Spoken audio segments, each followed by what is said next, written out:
Ketua DKM Musola Baitur Rahman. Kepada Bapak Joko Sutrisno kami persilakan.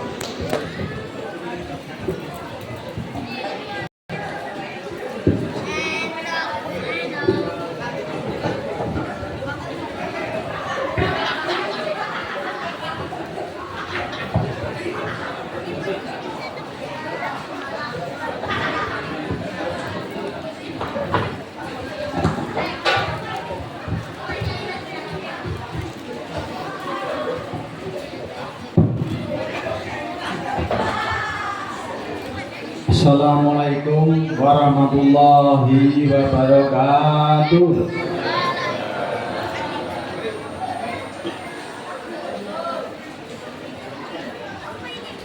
Ini karena hujan mungkin masih dingin itu ya.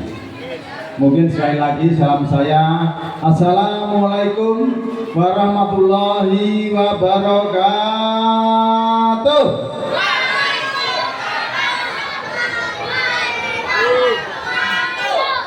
Alhamdulillahirrahmanirrahim. Bismillahirrahmanirrahim. Wassalatu wassalamu ala asrofil anbiya'i wal mursalin wa ala alihi washabbihi ajma'in. Amma ba'du. Bismillahirrahmanirrahim. La yadurru masmi sayyidul adi bala bisama wa huwa samil alim. Sadaqallahu nabi. Sudah selesai nih. Saya dikasih waktu 3 menit Pak ya, oleh panitia. Jadi mungkin yang pertama yang kami hormati kepada Bapak Dr. Kiai Haji Ibnu Hajar Al-Haytami MA. Alhamdulillah beliau sudah di tengah-tengah kita dalam keadaan sehat walafiat, dan mudah-mudahan Bapak Dr. Kiai Haji Ibnu Hajar Al-Haytami selalu dalam lindungan Allah Subhanahu wa taala. Amin ya rabbal alamin. Yang kami hormati selanjutnya jamaah Masjid As-Salam RW 22, kami ucapkan terima kasih atas kehadirannya. Yang kami hormati juga jamaah dari Masjid Al-Hidayah, yang kami hormati guru kita Bapak Ustadz Muhammad Saiful. Alhamdulillah beliau selalu ada di tengah-tengah kita, memberi semangat kepada kita, dan mudah-mudahan beliau juga selalu dalam lindungan Allah Subhanahu wa taala. Yang kami hormati pada Bapak Handap Priyanto sebagai Ketua RW 11 beserta jajarannya, beserta masyarakatnya, kaum muslimin dan muslimah yang hadir pada malam hari ini. Mudah-mudahan juga selalu dipanjangkan umurnya, dimurahkan rezekinya, dan selalu dalam lindungan Allah Subhanahu wa taala. Sholawat dan salam yang kita aturkan kepada junjungan kita Nabi besar Nabi Muhammad SAW beserta keluarganya, para sahabatnya, dan mudah-mudahan kelak kita mendapatkan syafaat dari beliau. Amin ya rabbal alamin. Bapak-bapak, ibu-ibu yang hadir pada malam hari ini, pertama saya mewakili pengurus DKM Musola Baitur Rahman sekali lagi mengucapkan banyak terima kasih atas kehadirannya para jamaah dan dukungannya, sehingga acara PHBI Isra Mi'raj pada malam hari ini berjalan dengan baik, dan mudah-mudahan niat baik Bapak Ibu untuk membantu acara ini diberikan limpahan rezeki oleh Allah Subhanahu wa taala. Amin ya rabbal alamin. Bapak-bapak, ibu-ibu yang hadir pada malam hari ini, alhamdulillah kami sebagai pengurus DKM Musola Baitur Rahman tahun 2025, apabila kekurangan kesalahan di tahun itu kami mohon maaf yang sebesar-besarnya. Itu kami di tahun 2025 alhamdulillah kami telah mengadakan kegiatan khusus pelatihan imam rawatib. Alhamdulillah sudah berjalan sekitar 11 bulan, dan mudah-mudahan ilmu yang diberikan oleh Bapak Ustadz nanti kita terapkan di bulan Ramadan. Mudah-mudahan dari bapak-bapak semua yang sudah ikut pelatihan imam rawatib berani menjadi imam tarawih. Itu Yang kedua, informasi dari guru kita yaitu Yai Haji Muhammad Yasin. Beliau mengadakan umroh bareng bagi bapak-bapak dan ibu-ibu yang ingin mengikuti umroh bareng guru kita yaitu Ustadz Haji Muhammad Yasin di bulan Oktober dan November 2026. Jadi keberangkatan bulan Oktober sampai November 2026. Sampai saat ini alhamdulillah sudah tercatat 10 jamaah yang mendaftar umroh bareng berikut bersama umroh bersama Ustadz Muhammad Yasin. Untuk itu pada Bapak Ibu yang mungkin ingin umroh bareng dengan guru kita, silahkan mendaftar dan langsung menghubungi beliau. Tak lupa lagi juga guru kita Ustaz Muhammad Saiful juga ada travel umroh juga. Jadi silahkan kepada bapak ibu yang ingin umroh tidak usah jauh-jauh mendaftar di travel yang lain. Guru-guru kita alhamdulillah di Mushola Badrul Rahman ini sangat membantu jamaahnya. Selanjutnya kami informasikan kepada jamaah bapak-bapak yang mungkin selama ini belum mendapatkan baju seragam, mohon segera mendekati pengurus DKM Mushola Badrul Rahman yang mungkin masih kelewatan belum mendapatkan seragam. Mungkin insya Allah akan segera kami sosialisasikan. Terima kasih. Apabila ada kekurangan, mohon maaf yang besar-besarnya. Wassalamualaikum warahmatullahi wabarakatuh.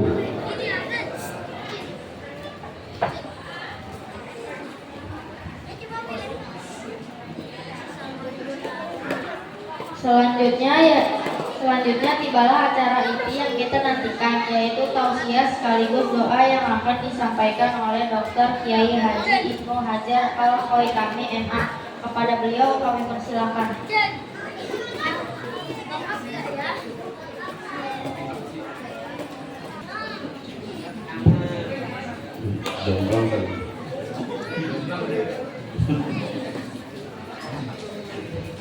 Assalamualaikum warahmatullahi wabarakatuh.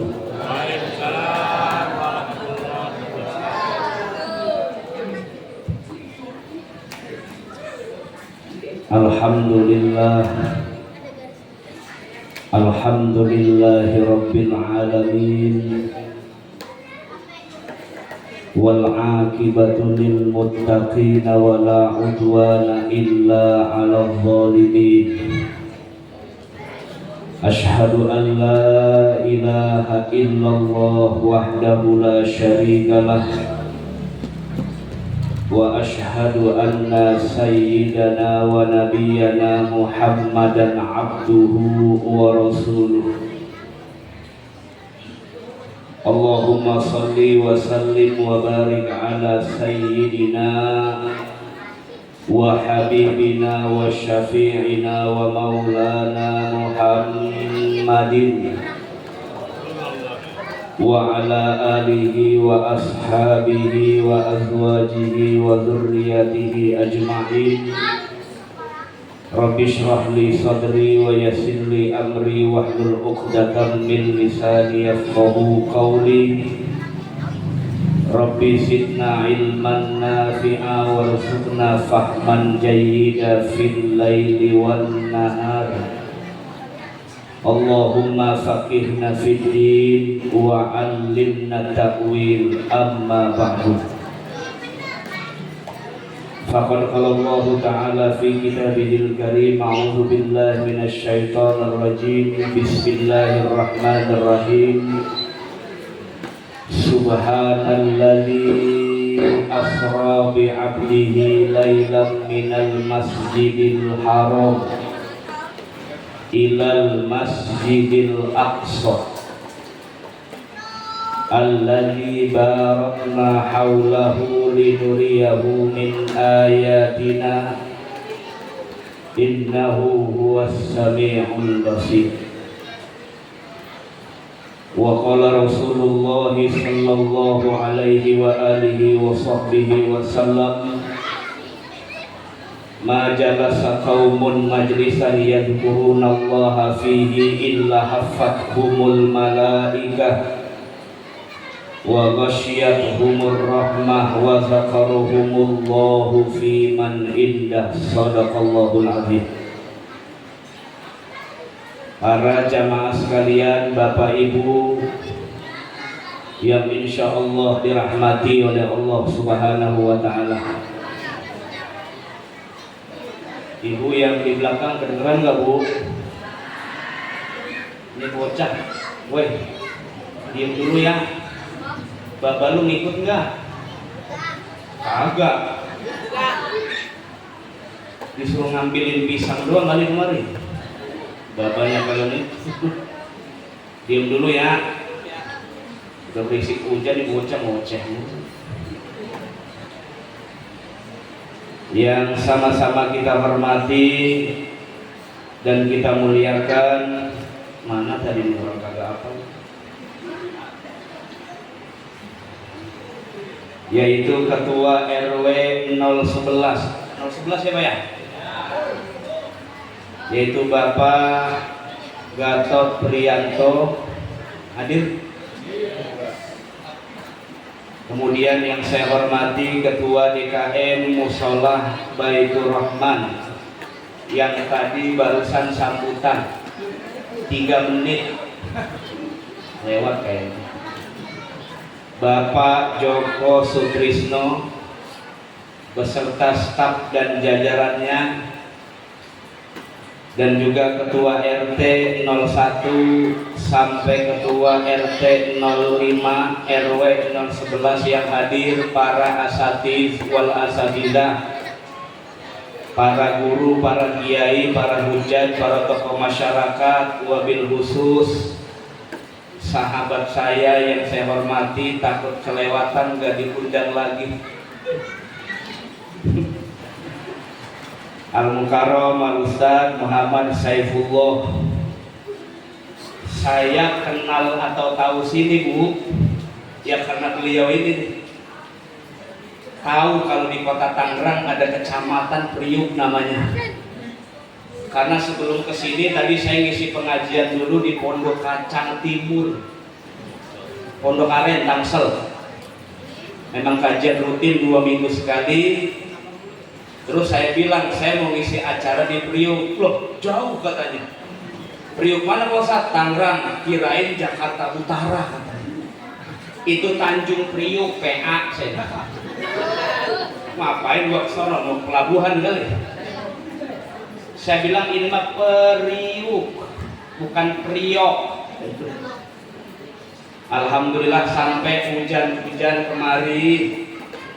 Mudah-mudahan hadirnya Bapak Ibu ke tempat yang mulia ini mudah-mudahan dicatat sebagai nilai ibadah oleh Allah Subhanahu wa Ta'ala. Amin ya rabbal. Pertama, kita bersyukur kepada Allah Subhanahu wa Ta'ala bahwa di malam yang mulia ini masih dipertemukan dalam keadaan sehat walafiat, sehingga kita bisa berkumpul, bermuajahah, berikhtilaf di tempat yang mulia dan waktunya mulia. Tempatnya mulia, musola, tempat kita sholat, zikir, nuntut ilmu. Waktunya mulia karena masih masuk bulan Rajab, meskipun sudah di penghujung akhir bulan Rajab. Kenapa begitu? Karena bulan Rajab salah satu bulan yang dimuliakan Allah Subhanahu wa Ta'ala. Jadi siapa saja yang ibadah di bulan yang mulia, maka pahalanya dilipat gandakan oleh Allah Subhanahu wa Ta'ala. Maka bersyukur kepada Allah sampai saat ini usia kita masih diberikan panjang umur oleh Allah Subhanahu wa Ta'ala. Doanya dibaca, Bu. Allahumma barik lana fi Rajab wa Sya'ban wa ballighna Ramadan. Ya Allah, berkahilah kami di bulan Rajab, berkahilah kami di bulan Sya'ban, sampaikan usia kami masuk ke dalam bulan suci Ramadan dalam keadaan sehat wal afiat. Amin ya rabbal. Minta sama Allah biar kita jadi tamu Allah di bulan Ramadan. Karena ada orang yang udah ngarep-ngarep ketemu apa kagak ya Ramadan tahun besok. Ternyata sudah lebih dulu dipanggil Allah Subhanahu wa ta'ala.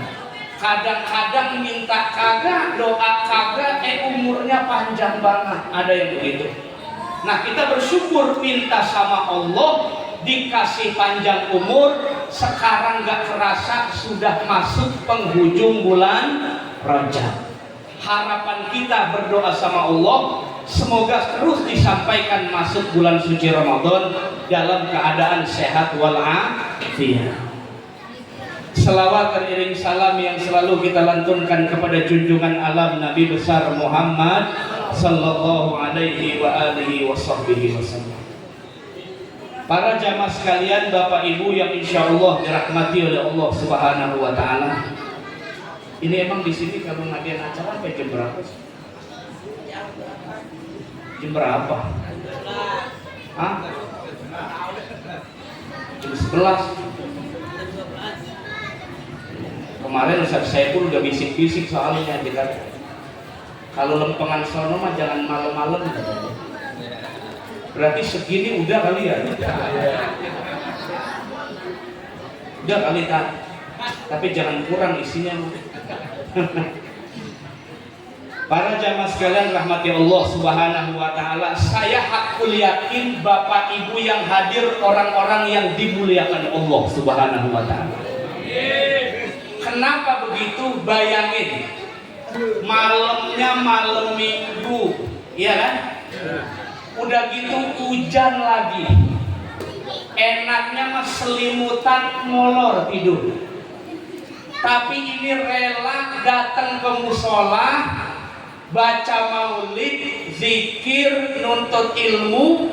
Kalau bukan karena niat karena Allah Subhanahu wa ta'ala, kayaknya gak ada yang sampai ke tempat ini. Makanya saya sering kali katakan, orang yang bisa meluangkan waktunya ke tempat kebaikan karena memang bersyukur kepada Allah, itulah orang-orang yang dimuliakan Allah Subhanahu. Bisa saja Bapak Ibu lebih milih tidur di rumah, betul? Bisa saja Bapak Ibu lebih milih kelayaban, belanja kemana-mana, jalan-jalan, betul? Tapi ternyata mampu meluangkan waktu, hadir di majelis, hadir di musola atas dasar iman kepada Allah Subhanahu wa ta'ala. Inilah orang-orang yang dimuliakan Allah Subhanahu. Kita kan umur singkat, Bu. Kata Nabi, umatnya Nabi itu umurnya paling 60 sampai 70 tahun. Itu pun kalau dapat bonus. Kalau nggak dapat bonus 30 tahun udah bengek biasa. Saya punya teman Pak, ponakannya umur 19 tahun sakit ginjal. Orang dulu baru ngerasain sakit parah paling umur 70 tahun ke atas. Lah anak sekarang baru umur puluhan 20 tahun, 30 tahun, sakitnya sudah keras-keras. Beda kayak orang dulu. Kenapa? Karena orang dulu ibadahnya dijaga, makan minumnya dijaga, tidurnya teratur, ibadahnya juga teratur, maka usianya diberkahi Allah Subhanahu. Ini penting. Makanya saya pernah seringkali bilang jangan larang anak ke masjid dan ke musola hanya karena berisik. Lebih baik anak kita nongkrongnya di musola daripada nongkrongnya di pasar, di pos kamling, cuman habis main HP doang, main game doang, tapi nggak ngerti sholat, nggak ngerti ibadah, nggak kenal Allah Subhanahu. Jangan pengen masuk surga sendirian.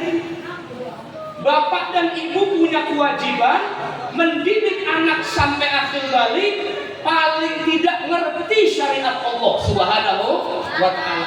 Selebihnya serahkan kepada Allah Subhanahu wa ta'ala. Ini tanggung jawab kita di dunia sampai akhirat ketika kita menghadap Allah Subhanahu wa ta'ala.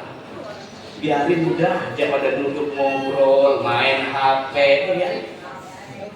Yang penting duduknya di tempat yang baik, bukan duduknya di tempat yang banyak orang lalai. Bukan duduknya di tempat orang yang gak kenal adab. Duduknya bukan di tempat orang yang gak kenal ibadah, tapi duduknya di tempat yang orang sering ibadah kepada Allah Subhanahu. Saya percaya orang kalau dekat dengan orang soleh, insya Allah jadi orang soleh. Orang dekat dengan orang yang wangi, insya Allah kecipratan wangi. Orang dekat dengan bandar narkoba, insya Allah keciduk polisi. Lah betul apa salah? Makanya biarin aja udah biarin. Ya. Meskipun kadang-kadang gegarasnya doang, makan minumnya doang diurusin. Ya Ustadz mah didengerin kagak, bodoh amat. Gak apa-apa, yang penting senang ke tempat kebaikan, hadir di majelis. Siapa tahu kita doakan nih anak-anak kita jadi anak yang soleh dan soleh. Kuat banget ini. Orang udah kenyang gitu. Nah ini Bapak Ibu sekalian jamaah yang insya Allah dirahmati oleh Allah Subhanahu wa ta'ala. Kita hadir di sini peringatan Isra dan Mi'raj Nabi besar Muhammad sallallahu alaihi wasallam. Mari kita ingat dulu guru ngaji kita ngajarin Pak, bahwa seorang Nabi dan Rasul punya sifat-sifat yang wajib ada. Masih ingat? Para Nabi dan Rasul itu Allah bekali sifat-sifat yang wajib mesti ada pada diri Nabi dan Rasul. Yang pertama, sifat diam semuanya. Lapar apa? Seorang Rasul yang pertama wajib punya sifat sidik. Bukan namanya sidik, bukan. Seorang Rasul wajib punya sifat namanya sidik, artinya jujur. Sama bener toh, nggak salah lu. Bapak lu yang salah. Seorang Nabi dan Rasul wajib punya sifat sidik. Yang kedua, wajib punya sifat amanah. Loh, anaknya jauh, babanya diem aja lagi. Yang pertama punya sifat sidik, yang kedua punya sifat amanah. Amanah artinya lahir batinnya seorang Nabi dan Rasul itu dijaga langsung oleh Allah Subhanahu. Yang ketiga, seorang Rasul wajib punya sifat tabligh, menyampaikan kepada umat. Saya seorang Nabi, saya seorang Rasul, saya diperintahkan Allah untuk menyampaikan kepada kalian. Seorang Rasul wajib menyampaikan apa saja yang diperintah Allah untuk disampaikan kepada umatnya masing-masing. Tabligh. Yang terakhir, seorang Rasul wajib punya sifat fatonah. Nabi harus cerdas, Rasul harus cerdas. Tidak mungkin seorang Nabi dan Rasul bodoh. Kenapa? Karena dibekali akal yang cerdas oleh Allah Subhanahu wa ta'ala. Bayangin Pak, Nabi kagak cerdas, kalah debat sama orang kafir, pensiun jadi Nabi. Makanya Nabi dan Rasul wajib fatonah, wajib punya kecerdasan, dibekali langsung oleh Allah Subhanahu wa ta'ala. Nah sekarang kita bahas satu saja. Yang pertama dari sifat wajib bagi Rasul namanya sidik. Allah yang menjamin semua Nabi dan Rasul pasti apa yang diucapkan jujur, benar, karena tidak boleh berdusta kepada umatnya, karena setiap yang diucapkan itu adalah disampaikan langsung dari Allah Subhanahu wa ma atakumur rasulu fakhudhuh wa ma nahakum anhu fantahu. Apa saja yang datang dari seorang rasul kepada kalian maka patuhilah.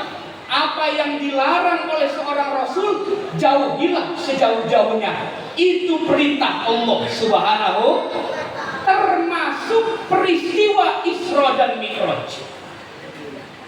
Peristiwa Isra dan Mi'raj disampaikan langsung oleh Nabi besar Muhammad. Nabi yang mengalami, Nabi yang menceritakan. Maka kita orang yang beriman wajib percaya sepenuh hati bahwa peristiwa ini benar terjadi karena ini mukjizatnya Nabi besar Muhammad sallallahu alaihi wasallam. Gak boleh komplain, gak boleh ragu dalam imannya kepada Allah Subhanahu wa taala. Pak Ustadz, masa iya orang dari Masjidil Haram ke Masjidil Aqsa? Masjidil Haram adanya di mana, Bu? Palestina.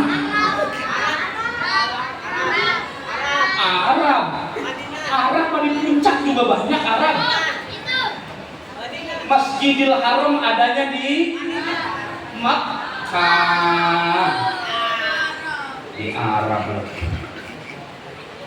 Puncak juga hebat orang Arab.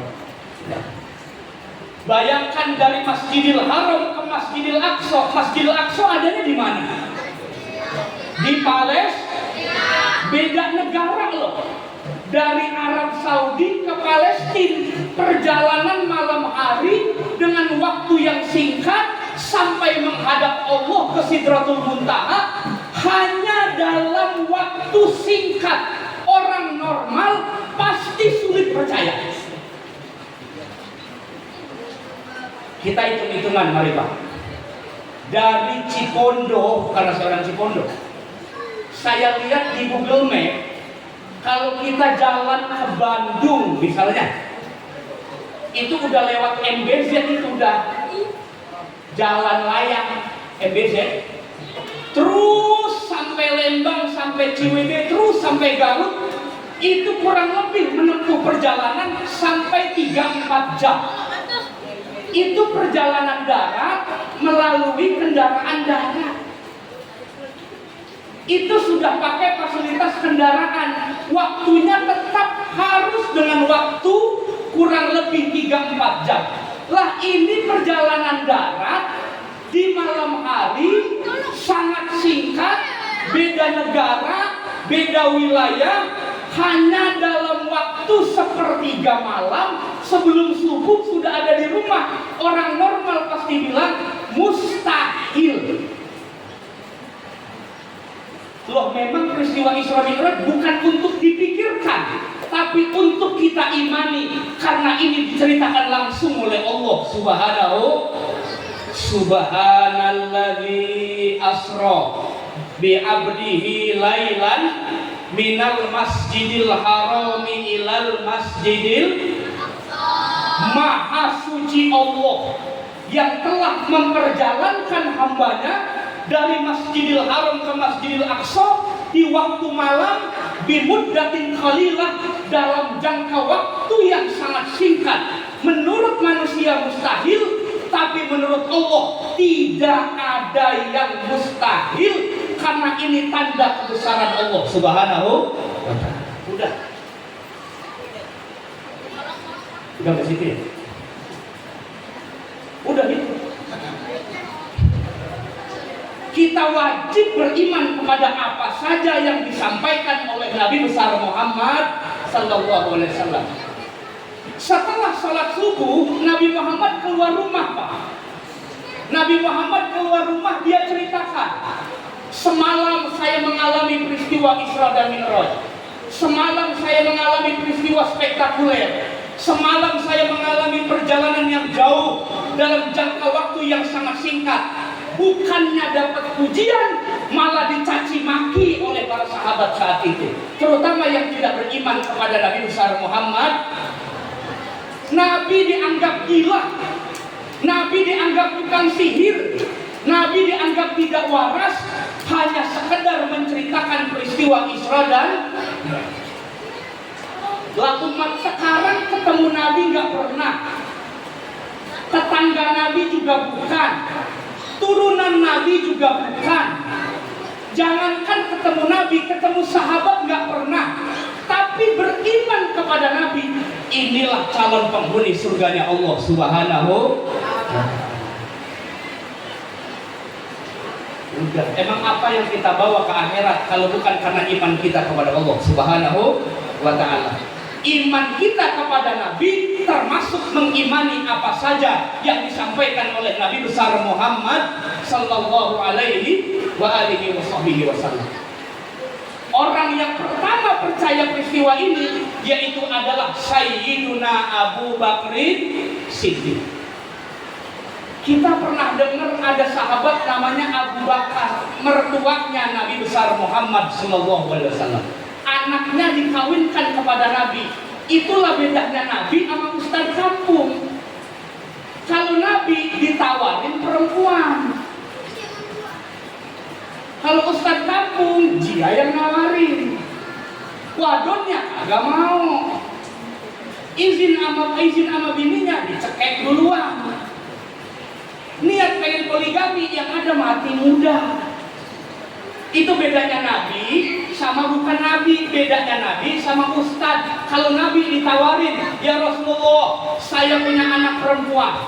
Ya Rasulullah, saya punya putri. Ya Rasulullah, saya punya anak. Silahkan kau nikahkan kalau Anda berkenan.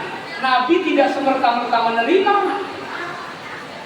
Diseleksi dulu oleh Rasulullah Sallallahu Alaihi Wasallam. Apa kata Abu Bakar Siddiq? Jangankan sepertiga malam, jangankan waktu yang singkat, lebih cepat dari itu kalau keluarnya dari lisan Nabi Muhammad. Saya percaya 100% karena Nabi Muhammad tidak pernah berdusta. Aduh, ceramah hujan-hujanan begini berisik, capek. Amplopnya gedean kali ini. Tuh ya. Jadi harus iman, wajib kita imani peristiwa Isra dan Mi'raj. Gak boleh ragu dalam hati. Masa iya Nabi begitu? Masa iya Nabi berjalan dari Masjidil Haram ke Masjidil Aqsa? Masa iya Nabi tembus ke 7 lapis langit sampai Sidratul Muntaha? Meragukan apa yang disampaikan oleh Nabi, konsekuensinya gak main-main. Kufur di hadapan Allah Subhanahu. Gak main-main. Ini kita sekarang krisis moral. Mungkin kalau setiap hari, setiap minggu, setiap bulan kita nggak kekurangan orang pinter, Pak. Setiap hari ada yang lulus sarjana S1, ada yang lulus sarjana S2, ada yang lulus sarjana S3, ada yang lulus pesantren. Tapi moral, cara menghormati itu diajarkan oleh Allah dan Rasulnya. Orang nggak bisa semerta-merta meninggalkan perintah Allah jadi kafir. Tapi kalau kurang hormat kepada syariat Allah, itu bisa jadi kafir di hadapan Allah Subhanahu. Banyak orang nggak hormat sama Al-Quran, nggak adab sama Nabi, nggak adab sama Allah, tidak adab sama syariat. Ini yang berbahaya. Makanya kalau di pesantren anak-anak kita nggak ajarin ilmu dulu, Pak. Karena kebetulan saya di rumah ada santri, itu pertama yang kita ajarkan adabnya dulu. Adabmu sama orang tua bagaimana, nak? Cium tangan orang tua yang benar, manggil orang tua yang benar. Jangan pernah tinggi suara kalau ngomong sama orang tua. Waqfid lahuma janaha dzulli minar rahmah. Mau kamu pendidikannya tinggi, mau kamu jabatannya tinggi, kalau berhadapan sama orang tua, lepas semuanya. Begitu juga ketika kita berhadapan dengan Allah Subhanahu wa ta'ala. Di luar masjid, camat jadi camat. Di luar masjid, lurah jadi lurah. Betul? Di luar masjid, apalagi wali kota jadi wali kota. Tapi kalau masuk masjid, semua hamba Allah Subhanahu wa ta'ala. Coba ada nggak lurah di sini sholat berjamaah pakai sepatu? Ada di sini. Dia buka kan sepatunya karena menghormati. Kita bukan menghadap manusia, kita sedang menghadap Allah Subhanahu wa ta'ala. Sama, ini pelajaran adab. Allah langsung yang ajarkan di dalam Al-Quran. Rasulullah juga ajarkan untuk anak-anak kita, supaya generasi kita jadi generasi yang soleh dan soleh. Bu, nyari duit kan capek ya Bu ya? Capek kan? Bapak, Pak, nyari duit capek nggak? Kalau duit cuma buat urusan materi, kebahagiaan fisik, sayang Pak. Banyak orang tua sekarang gengsi anaknya dimasukin ke pesantren banyak. Anak saya di pesantren, sekolah negeri dong, sekolah favorit dong, sekolah terpadu dong. Masa masuk pesantren paling makanannya makanan begitu doang, orek, bihun. Bapak percaya atau tidak, para ulama yang cerdas-cerdas itu hasil makanan berkat. Jadi berkat itu multi gizi sebetulnya itu. Karena apa aja ada di dalam berkat, betul nggak? Pisang ada, apalagi? Apel ada, apalagi? Anggur ada, apalagi? Banyak. Makanya kiai-kiai yang anaknya pinter-pinter, yaitu karena makan berkat mulu itu. Siapa bilang makanan di pesantren kurang gizi? Salah paham. Justru karena anak belajar sederhana, anak itu belajar apa adanya, otaknya juga semakin jernih karena gak banyak kenyang Pak. Makanya saya agak khawatir kalau sekarang ini ada makanan bergizi gratis, ya ada manfaatnya juga. Tapi khawatirnya bukan sekolah makan mulu. Yang dipikirin bukan sekolahnya dapat nasi kotak apa kagak. Apalagi sekarang makanan gizi makanan gratis bergizi itu mudah masuk pesantren Pak sekarang. Termasuk pesantren saya yang ditawarin, Pak Ustadz mau apa kagak ini? Kalau saya tanya santri mau apa kagak? Mau semua. Masya Allah. Emang kalau soal makan mah kagak yang tua kagak yang muda, kalau gegares mah. Kalau namanya makan, ya demi santri ya kita terima udah. Begitu. Khawatirnya begitu. Kenapa? Karena banyak anak sekarang bukannya memikirkan perjalanan pendidikan ke depan, tapi yang dipikirkan bagaimana sekarang senang. Ini yang berbahaya. Jangankan seusia ini Bu, seusia SMP, SMA sekarang untuk ngaji aja nggak mau. Saya khawatir ke depannya pengajian hilang. Saya khawatir ke depannya ustadz-ustadz nganggur semua. Tapi kalau di sini, ini ada pengajian, ada anak-anak ada Pak, ada bapak-bapak ibu ada. Alhamdulillah, saya nggak khawatir kalau masih ada pengajian. Saya khawatirnya kalau satu lingkungan sudah nggak ada majelis, satu lingkungan sudah tidak ada taklim, satu lingkungan sudah tidak ada anak-anak baca Quran, khawatir tinggal tunggu saja dicabut keberkahan oleh Allah Subhanahu wa Ta'ala. Dulu saya mau ngaji aja Pak, dulu mau ngaji aja sampai jahit tas orang kagak bisa beli tas, sampai jahit dulu pakai bahan, kadang-kadang lupa ngaji udah sampai pengajian malah pakai celana pendek lagi. Pas sampai pengajian lah celana pendek lagi dia lupa. Tapi itu orang dulu begitu. Pokoknya kalau habis maghrib jangan keluar, nanti ada kolong wewe begitu. Padahal kolong wewenya banyak sebetulnya. Jangan keluar rumah kalau sudah maghrib, pokoknya ngaji, belajar, besok persiapan. Sekarang nah, adanya di mall, adanya di pasar, betul nggak? Pasar malam sekarang banyak Pak. Itu dia pindah-pindah tempat doang. Malam Jumat di sini, malam Senin di sini, malam Selasa di sono, pindah-pindah tempat. Yang banyak hadir bukan bapak ibu, tapi malah anak-anak. Kalau nggak dipantau orang tua berbahaya. Yang ada doyannya ngayap jajan, bukan doyannya ngaji, nuntut ilmu. Paham? Paham? Yang rajin ya. Mau jadi orang soleh mau. Nanti nyelamatin doain orang tuanya. Amin ya Rabbal. Doa orang tua apa coba? Rabbi gfirli warham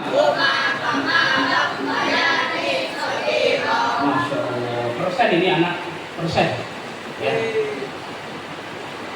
Baca ya, doanya baca ya. Doain orang tuanya ya, biar panjang umur, sehat walafiat, rezekinya banyak. Doain. Biar bisa sekolahin sampai kuliah. Amin. Biar bisa beliin tanah. Amin. Amin doang. Ya. Nah ini para jamaah sekalian rahmati Allah Subhanahu wa taala. Jadi wajib bagi orang yang beriman mengimani sepenuh hati bahwa peristiwa Isra dan Mi'raj benar datang dari Nabi besar Muhammad sallallahu alaihi wasallam. Tidak boleh ragu dalam iman kita. Karena iman ini yang akan kita bawa menghadap Allah Subhanahu wa taala. Kalau ada orang percaya Nabi tapi tidak percaya Isra Mi'raj, kalau ada orang percaya Nabi tapi tidak percaya hadis, kalau ada orang percaya Nabi tapi tidak pernah percaya terhadap mukjizat Nabi, maka nanti di akhirat anta kadzab, Anda berdusta karena Anda percaya Nabi tapi tidak percaya apa yang datang dari Nabi besar Muhammad sallallahu alaihi wasallam. Percaya sepenuhnya. Itu iman kita kepada Nabi besar Muhammad sallallahu alaihi wasallam. Yang pertama,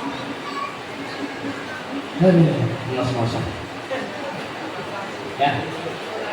Yang kedua Bu, yang kedua. Setelah Isra Mi'raj, Nabi bawa oleh-oleh enggak? Apa oleh-olehnya Pak? Apa oleh-olehnya Bu? Apaan? Oleh-olehnya apa Isra dan Mi'raj? Kewajiban sholat 5 waktu. Sejak saat itu wajib bagi umat Nabi mengerjakan sholat 5 waktu. Sholat subuh, sholat zuhur, sholat asar, sholat maghrib, sholat isya. Maka kata Nabi, yang pertama nanti akan ditanya di hadapan Allah adalah ibadah sholat. Saya nggak pernah dengar Pak, ada riwayat kalau anakmu tidak puasa, kalau anakmu tidak zakat, kalau anakmu tidak haji, maka pukullah. Hanya perintah sholat yang Nabi mengatakan muru sibyanakum, perintahlah anak kalian umur 7 tahun perintah sholat, 10 tahun pukul kalau dia tidak mau sholat. Ini sholat loh, bahaya kalau sholat loh. Karena yang pertama nanti akan ditanya Allah di akhirat, hal sholaita, sholat nggak ada di dunia. Suatu saat ada orang masuk neraka sakor Pak. Neraka sakor ini disebutkan dalam Al-Quran, neraka khusus buat orang-orang yang nggak pernah sholat. Ditanya oleh Allah Subhanahu wa taala, kenapa kamu bisa masuk neraka sakor? Apa jawabannya? Lam naku minal musallin. Ya Allah, saya nggak pernah sholat di alam dunia. Ya Allah, rumah saya dekat masjid. Ya Allah, rumah saya dekat musola, tapi saya enggan sholat. Saya menyesal. Kalau boleh saya minta ya Allah, hidupkan kembali supaya saya sholat, supaya nggak masuk neraka. Apa kata Allah? Telat. Gak bisa. Karena berdoa hanya bisa di alam dunia, di akhirat sudah tidak bisa meminta kepada Allah Subhanahu wa taala. Maka Nabi akhir hayatnya punya wasiat, umatku, as-sholah, jangan pernah tinggalkan sholat. Ada orang sini yang udah tua masih kagak mau sholat, ada?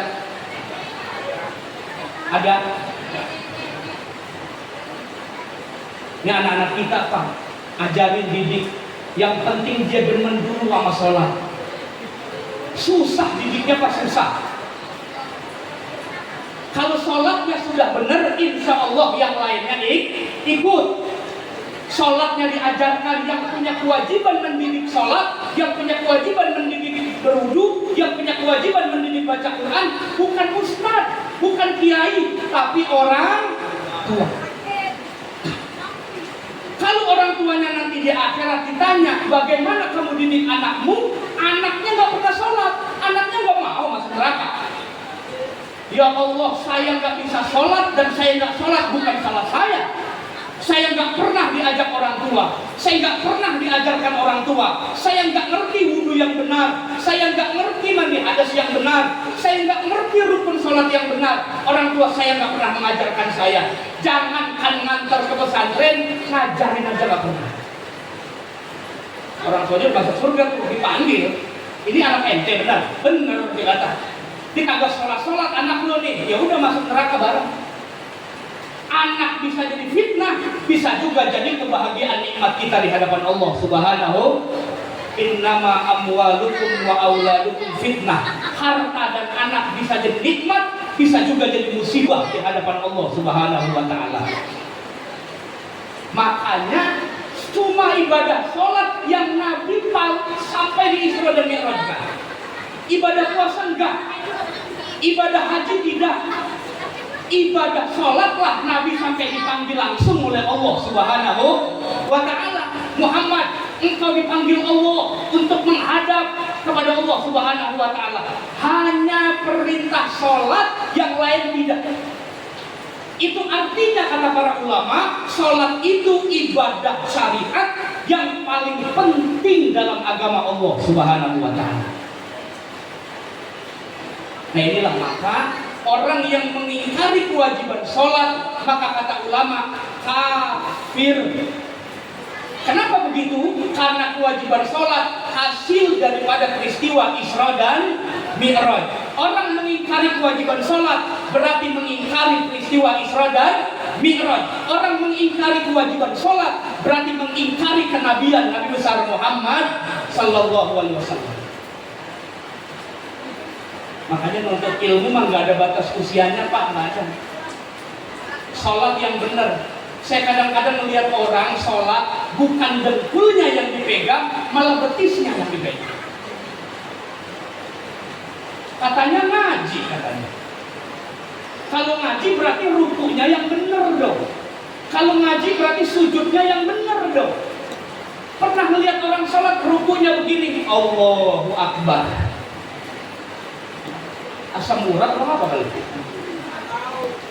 Malah betisnya yang dipegang. Makanya kata para ulama, musibah buat agama orang rajin ibadah tapi bodoh.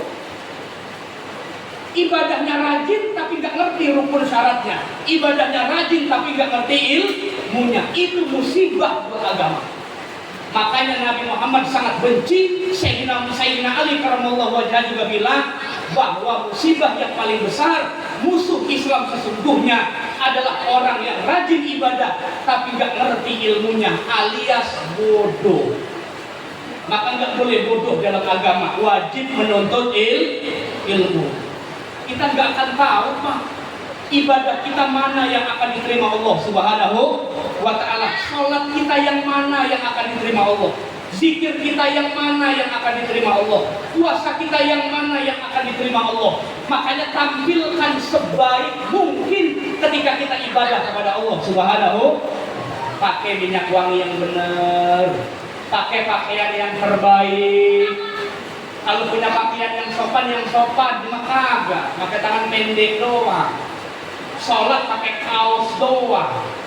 Bapak nggak ada camat aja pakaian rapi, menghadap Allah cuma pakai kaos doang, itu juga kaos partai itu. Masya Allah, menghadap manusia mulia, menghadap Allah jauh lebih mulia. Nggak sebanding kita. Makanya orang tua dulu Pak, meskipun bukan kiai, bukan ustaz, itu kalau sholat Jumat rapi betul nggak? Gamis dipakai, sorban dipakai, pecinya yang terbaik, gamisnya yang terbaik demi sholat Jumat. Karena saya ingin menghadap Allah, saya tampilkan pakaian saya yang terbaik. Begitulah ketika menghadap Allah Subhanahu wa ta'ala. Ini maka kagak kadang-kadang pakai pakaian ala kadarnya, pakai minyak wangi juga kagak, pakai sholat subuh, mandi mandikan gigi juga kagak. Pas Allahu Akbar pingsan semua. Orang bau naga mulutnya, nyikat gigi belum apa belum? Kalau sholat subuh siapin semuanya, mandi dulu, nyikat gigi dan semacamnya, baru kita sholat siap menghadap Allah Subhanahu. wa ta'ala. Selesai sholat, sudah beres urusan. Ini bulan Rajab bulan menanam. Harusnya geskernya dikencengin. Ya kan? Maksudnya geskernya dikencengin, jangan banyak lalai di bulan Rajab. Nanti ibu masuk bulan Sya'ban bulan Roah. Bulan Roah, bulan Arwah. Biasanya banyak ngirimin doa, banyak ziarah ke alam, bukan ke alam kubur. Kalau kubur bapaknya mati, itu namanya. Tapi ziarah ke makam, makanya banyak yang nyekar. Ibu-ibu paling demen tuh penutupan pengajian kita ziarah 1 minggu. Dia izin sama suaminya, kata suaminya, ya udah sono, girang suaminya. Ziarah seminggu ke sana, wali songo sana sini. Sebetulnya intinya bukan itu. Bulan Sya'ban itu kata Nabi, bulan yang paling aku cintai. Jadi banyakin baca selawat, banyakin baca apapun yang terkait dengan Nabi besar Muhammad Sallallahu Alaihi Wasallam. Kenapa orang dulu nyebutnya bulan Roah? Karena malam nisfu Sya'ban, nih ya, kalau kata ulama ya, malam nisfu Sya'ban seluruh amal manusia diangkat oleh Allah Subhanahu wa ta'ala. Malam nisfu Sya'ban, yarfa'ullahu a'malal ibad kullaha fi al-syahr. Allah akan angkat pahala seseorang selama 1 tahun, itu bertepatan pada malam nisfu Sya'ban. Makanya banyak ngirimin doa tuh, nyekar, ziarah dan semacamnya. Ya, apalagi memasuki bulan suci Ramadan, orang tuanya temuin, minta maaf, minta ridhonya, karena kita pengen masuk bulan ibadah, syahrul ibadah, yaitu bulan suci Ramadan. Orang tuanya nggak ada, datengin ke kuburannya, ziarahi, doakan. Karena berbakti kepada orang tua tidak hanya hidup, sampai mati pun kita masih bisa berbakti kepada kedua orang tua. Nah ini para jamaah sekalian rahmati Allah Subhanahu wa ta'ala. Jam berapa sih ini? Setengah 11 ini. Belum aja loh. Nah ini para jamaah sekalian rahmati Allah Subhanahu wa ta'ala. Jadi perintah sholat buat kita sebagai umat Nabi itu merupakan kewajiban dari Allah Subhanahu wa ta'ala. Wajib diimani dan wajib kita kerjakan sampai kita menghadap Allah Subhanahu wa ta'ala. Perintah puasa kalau bapak nggak bisa ngerjain boleh kodok. Zakat wajib, hanya wajib bagi orang yang punya rezeki banyak, betul nggak? Tapi kalau orang nggak punya rezeki, bukan jadi muzaki, malah jadi mustahil. Pergi haji dan umroh itu bagi orang yang istitoah. Pak Ustadz, orang tua saya nggak mampu sampai meninggal nggak bisa haji, dosa nggak? Enggak. Pak Ustadz, orang tua saya nggak mampu nggak bisa umroh, sampai meninggalnya belum sempat umroh, dosa nggak? Enggak. Bukannya haji wajib? Iya, tapi bagi yang mampu. Pak Ustadz, orang tua saya susah kagak sholat lagi, dosa nggak? Dosa 2 kali lipat. Udah susah gak sholat lagi, udah susah gak ibadah, udah duit kagak gabut, gak mau ibadah. Nanti di akhirat Pak, itu akan ditanya Allah, kenapa kamu gak sholat? Saya susah ya Allah, nyari duit sepeser 2 peser aja susah, baru mikirin sholat. Yang ada saya selalu melayani majikan saya. Apa kata Allah? Kamu lupa ada seorang Rasul dan Nabi yang susah, yang miskin, tapi masih mau ibadah kepada Allah Subhanahu wa ta'ala. Siapa? Siapa Nabi yang paling miskin, Bu? Siapa? Nabi Rasul yang paling miskin siapa? Nabi Isa. Nabi Isa rumah kagak punya, bini juga kagak punya, anak juga nggak ada, rumah tinggal juga kagak ada, banda juga nggak punya. Saya punya Rasul, kata Allah, itu susahnya lebih dari kamu, tapi nggak pernah meninggalkan ibadah di sisi Allah Subhanahu wa ta'ala. Ada orang kaya sibuk nyari duit, sibuk ngitung duit, saking duitnya kebanyakan lupa sholat, lupa ibadah. Kenapa kamu nggak ibadah? Ya Allah, saya sibuk ngurusin karyawan saya banyak, saya sibuk ngurusin jabatan saya. Memang kamu lupa ada Nabi dan Rasul yang kaya raya tapi tidak pernah meninggalkan ibadah kepada Allah Subhanahu wa ta'ala. Nabi siapa? Nabi siapa? Nabi Sulaiman, kaya raya, bininya cakep, hartanya banyak, tapi nggak pernah meninggalkan ibadah kepada Allah Subhanahu wa Ta'ala. Orang sakit, kenapa kamu nggak sholat? Ya Allah, saya sakit. Bagaimana cara sholatnya? Saya bingung. Ya Allah, saya sakit. Bagaimana saya bisa sholat? Apa kata Allah? Kamu lupa ada hambaku seorang Rasul sakit parah bertahun-tahun tapi tidak pernah meninggalkan sholat. Nabi siapa? Nabi siapa? Nabi Ayub alaihis. Gak punya dalil lagi di hadapan. Gak ada dalil sudah. Hanya sholat, mau sakit, mau sehat, mau susah, mau miskin, mau kaya, semua wajib di hadapan Allah Subhanahu wa Ta'ala. Kalau syariat yang lain masih ada toleransi. Hanya ibadah sholat yang kewajibannya tidak akan luntur kecuali kita inna lillahi wa inna ilaihi, baru putuslah kewajiban sholat di hadapan Allah Subhanahu wa Ta'ala. Gak bisa berdiri, bisa duduk. Gak bisa duduk, bisa berdiri. Gimana sih? Masa ada berdiri duduk berdiri lagi? Gak bisa berdiri, bisa duduk. Gak bisa duduk, bisa tiduran. Kalau tidur pulas, gak sholat.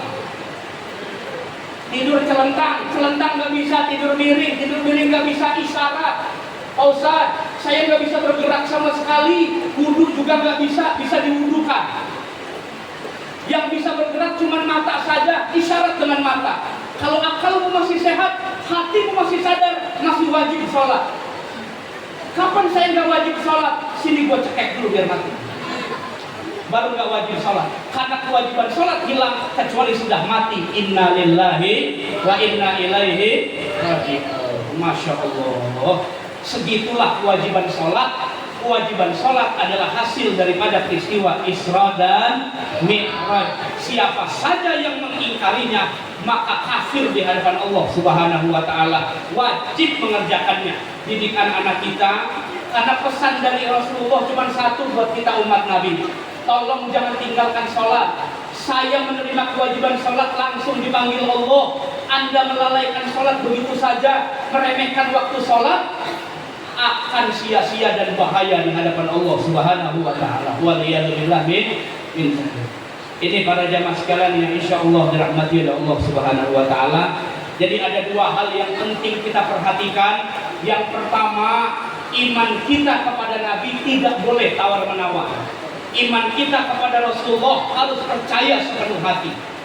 Yang kedua, imanilah bahwa kewajiban sholat wajib sampai kita menghadap Allah Subhanahu wa Ta'ala. Bagi yang akil balik, bagi yang sudah mukallaf, wajib mengerjakan sholat. Anak-anak kita didik sejak kecil supaya terbiasa. Ngajarinnya enak, Pak. Tapi kalau sudah besar baru disuruh sholat, insya Allah anaknya ngelawan. Tapi kalau dari kecil diajarin sholat, insya Allah nurut sama bapak ibunya. Gak apa-apa bapak persen. Nah, sholat ya sama bapak, sholat yuk ke masjid, sholat sama ibu, nanti ibu kasih 50.000, girang. Gak apa-apa. Nanti lama-lama terbiasa. Tapi kalau sudah umur 25 baru disuruh sholat, saya rasa bapaknya dicekek kayaknya. Kenapa? Karena pintar melawan, karena pintar membantah kalau sudah besar. Jadi Nabi sangat cerdas. Didiklah anakmu di usia 7 tahun tuh umur sekolahnya, sekolah di kelas berapa, Pak? Berapa? Kelas 1 SD ya? Itu umur 7 tahun, didik anak-anak. Karena siapa tahu dari anak-anak kita ini Bapak Ibu selamat masuk surganya Allah Subhanahu wa Ta'ala. Kita nggak ada yang tahu, Pak, yang mana yang terbaik, yang mana yang mulia. Saya berdiri di atas belum tentu lebih mulia daripada Bapak. Bapak dan Ibu di bawah bisa jadi lebih mulia daripada saya.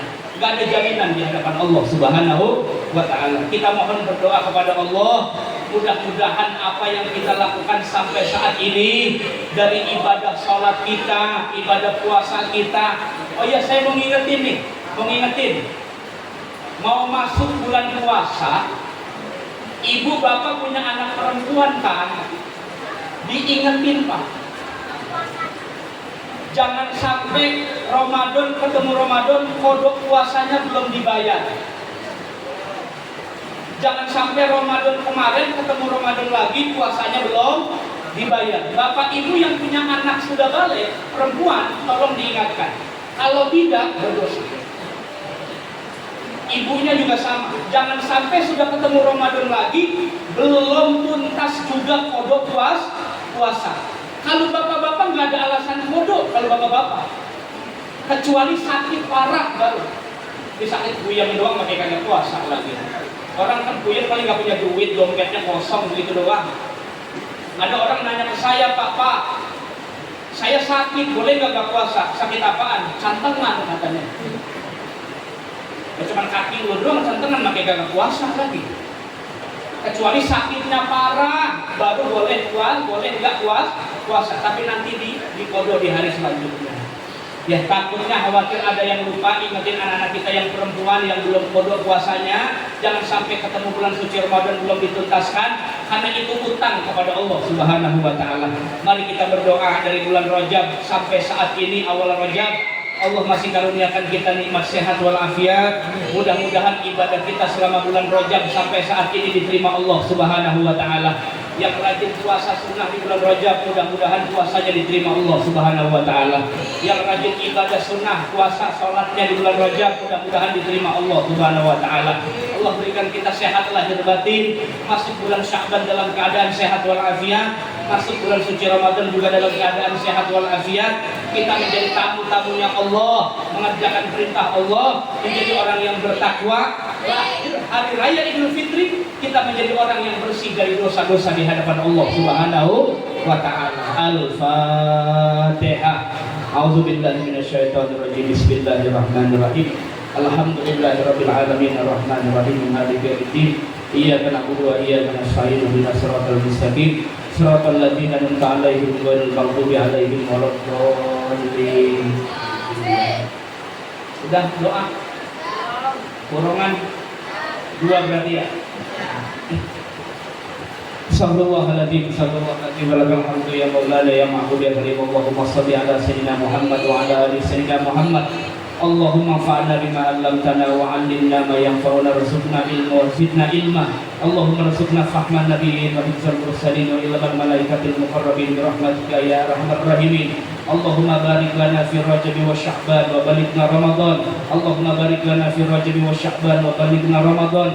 Allahumma barik lana fi Rajab wa Sya'ban wa balighna Ramadan. Waghfir lana dzunubana bi rahmatika ya arhamar rahimin. Allahumma barik lana fi ahlina wa dzurriyyatina wa tullabina wa talibatina wa la tadurruhum wa fiqhum li ta'atika warzuqna birrahum bi rahmatika ya arhamar rahimin. Rabbana atina fid dunya hasanah wa fil akhirati hasanah wa qina adzabannar. Wa sallallahu ala sayyidina Muhammadin wa ala alihi wa sahbihi wa sallam. Walhamdulillahi rabbil alamin. Taqabbal ya karim. Lebih kurangnya mohon maaf. Mudah-mudahan sehat lahir dan batin. Wallahu muwaffiq ila aqwamit thoriq. Assalamualaikum warahmatullahi wabarakatuh.